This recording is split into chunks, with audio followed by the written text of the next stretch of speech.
donc le premier niveau, est beaucoup plus chronologique. Il raconte un peu l'histoire de Maurice depuis la période hollandaise, française, anglaise, et puis l'apport chinois et indien, et aussi bien sûr la présence permanente des esclaves et de la musique qui est sous-jacente constamment depuis la période hollandaise.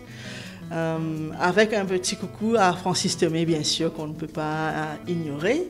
Ensuite, il y a aussi une section dédiée à l'histoire du piano à Maurice, puisque Maurice a une histoire très riche en piano. Et en ce moment, on a fait une recherche des pianos Erard et Pleyel. Et cette recherche-là est complétée. Maintenant, il reste les Broadwood et d'autres pianos. Mais par exemple, en ce moment, nous sommes en mesure de donner à n'importe quelle personne qui a un numéro de série de son piano Erard ou Pleyel, on peut lui répondre dans l'heure pour lui dire quand ça a été construit, tous les artisans qui ont travaillé dessus, qui c'est qui a acheté ce piano à l'origine, quand il est venu de Paris, etc. et combien il a coûté. Donc, j'attends que les gens viennent pour qu'on leur donne un petit certificat de leur piano. Mais ce qui est intéressant, justement, c'est que on prend par exemple la maison Erard, qui est une grande firme de piano, et la maison Pleyel. Eh bien, ils ont commencé d'abord pour le circuit parisien, et puis français, et puis européen. Et quand ils ont commencé à exporter hors de France, parmi les 3 premiers pianos à être exportés, il y en a un, devinez où?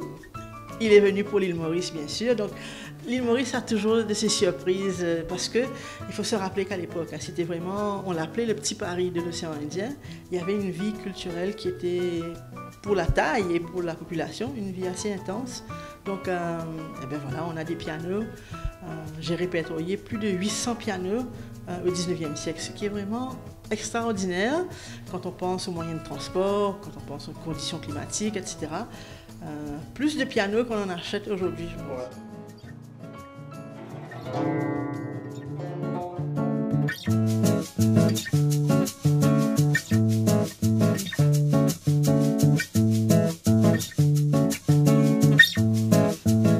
Puis le haut, il est beaucoup plus actuel. D'abord, il est consacré beaucoup plus à la musique des îles, mais à la fois historique, mais aussi actuelle. Donc c'est pour ça que, bon, on travaillait avec Mark Lane, malheureusement, il est décédé avant que le musée n'ait pu ouvrir ses portes. Mais nous travaillons, par exemple, pour la section Rodrigue, on a travaillé avec les musiciens rodriguais. Seychellois, c'est la même chose. Donc on veut inviter les musiciens actuels à s'emparer de cet espace. S'ils créaient des instruments, ben, on aimerait bien exposer ces instruments. Ménoir est un exemple, il est très créatif, il est tout le temps en train d'imaginer des percussions. Donc pour nous, c'est un très très riche patrimoine. Et puis ça encourage les jeunes à continuer justement à imaginer des instruments, parce qu'il ne faut pas penser qu'un musée, il faut nécessairement que ce soit mort et qu'on n'en joue plus. Ben, Mark Lane, pendant des années, on a discuté ensemble. Il avait des instruments qu'on a acquis de sa collection. Et puis, ben, on a passé beaucoup de temps à discuter comment on allait faire ce musée, etc.